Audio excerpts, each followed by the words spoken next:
I'm out here in the 2600 block of Northwest Rochester, where Topeka Police Department is currently on the scene. The fire department left just recently. You can see behind me police officers with yellow tape up. The KBI doesn't have any reports of kids going to the hospital because of them. He says that they clearly have too much THC, making them illegal, and that action will be taken to make sure that not just these drinks, but any product that has too much THC is no longer available for purchase. The city is one step closer to selling Hotel Topeka. This comes after a special meeting that took place before tonight's city council meeting, when the city received a letter of intent to purchase the hotel from Endeavor Hotel Group, but the city is going to need some help from the county to make it happen. Saturday's game against Fresno State is completely sold out, so if you're looking to get a ticket to that game, you're going to have to do so through a third-party site. And now, this is a special game for Jayhawk fans, as they'll be able to experience the renovated booth for the first time, and with that comes plenty of new food options as well. Yeah, first off, Rebecca, I think I heard Matt in my ear say negative 19 degrees. Not a fan of that at all. I just want to make that very clear and be on the record with it. He says it came with a lot of miscommunication, and he wants to help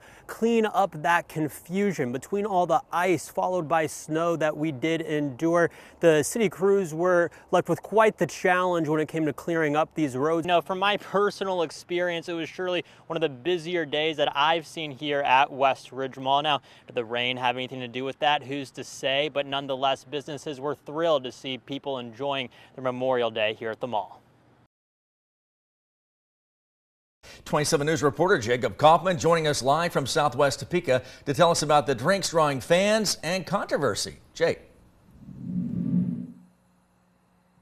Yeah, thanks, Dave and Rebecca. In the last 4 months, liquor stores like Vern's Retail Liquor have been seeing an increase in popularity in THC and CBD infused drinks. However, manufacturers of these beverages say that they aren't derived from marijuana, rather hemp, and contain less than 0.3% THC, making them legal to sell. But after a meeting today with the KBI and the Attorney General's office, these drinks may soon no longer be on the shelves in Kansas.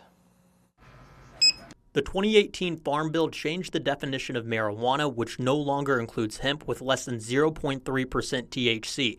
Kansas then authorized hemp production, clearing the way for industrial hemp. According to Reuters, THC-infused drinks derived from hemp are expected to top $1 billion in sales in 2025 and pass $4 billion by 2028. Those drinks are flying off the shelves at one Topeka liquor store. It's mostly Gen Xers that are coming in and buying most of our products, and we've gotten to the point where the popularity has reached a level where we have customers coming in who aren't even searching for alcohol. But will this new way to get a buzz disappear? Tuesday, the beverage wholesalers industry met with Kansas Attorney General Chris Kobach, KBI Director Tony Mattivi, and others to discuss the legality of these popular drinks in Kansas.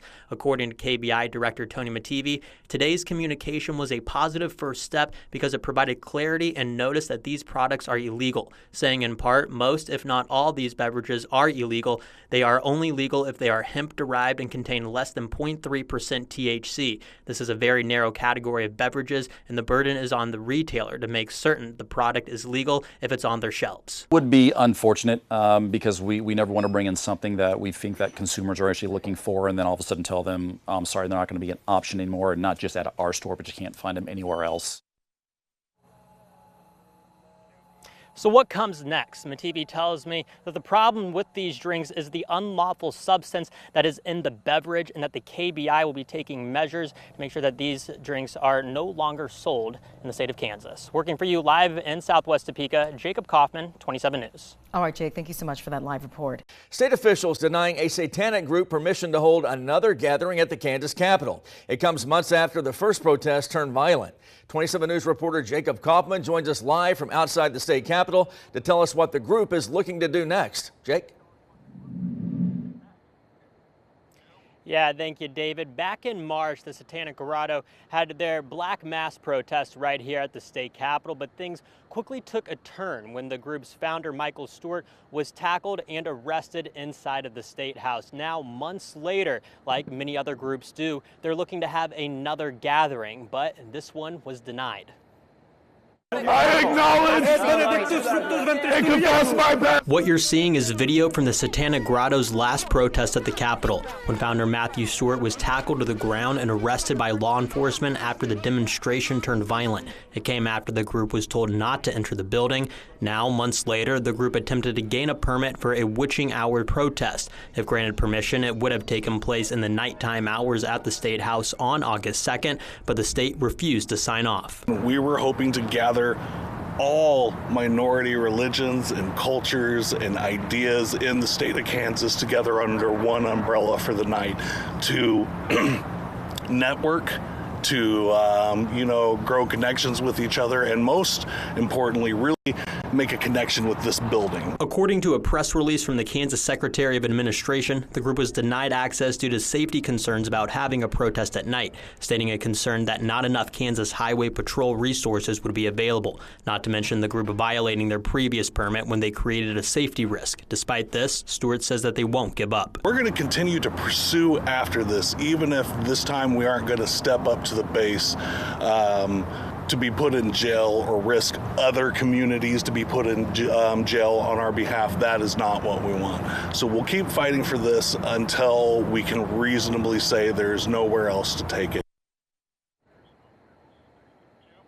Stewart tells me that they are not backing down just quite yet, but if and when the time comes, the Satanic Grotto will start planning new events. Jake, it seems the Satanic Grotto's last protest in March may have played a role in the state's decision to deny them permission to hold this particular protest. What does Michael Stewart think about that, and also what happened months ago? Yeah, David, Michael tells me that he has no regrets on how March's protest went, and that he believes that it went the way that it needed to go, and that he believes that a lot of people are on his side. Working for you live in downtown Topeka, Jacob Kaufman, 27 News. Welcome back to 27 News. What could have been the worst night of their lives ended up being a moment that one local family and St. Mary's police officer will never forget. It's a story you'll only see on KSNT, and 27 News reporter Jacob Kaufman has the story of how one family is forever grateful. You see baby Amy and you see a healthy and happy baby girl. But just weeks ago, she was all but that. Focused on moving into their new home, Kathleen Neek and her family had an unexpected event that no parent wants to endure. She just arched her back, and it was such a subtle movement. And I immediately put her down, and I could see she wasn't breathing. Frantic, Neek handed her 11-week-old infant over to her husband while she called 911. Waiting for first responders to arrive, she feared for the worst. I was kind of standing at the top of the stairs looking down, and I just saw my husband doing chest compressions. And her eyes were open, and there was nothing there. 5 minutes after making the call, Captain Lisa Davis with the St. Mary's Police Department arrived. Taking immediate action, Amy was rushed out to Captain Davis's patrol car, which she believes helped save her life. And then I was doing CPR while walking back down to the house through the ice and snow to get her on a flat surface. Having never performed CPR on an infant, Captain Davis didn't panic. Instead, she reverted back to training. You're going to go with muscle memory. You're going to go with what you're trained to do. Based off of that, you continue on.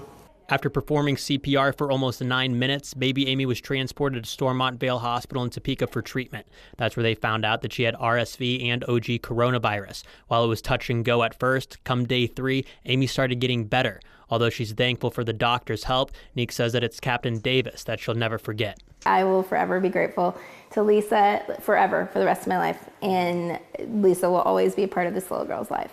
I'm just very grateful that baby Amy's here with us, and I think she has great things in her future. Working for you in St. Mary's, I'm Jacob Kaufman, 27 News.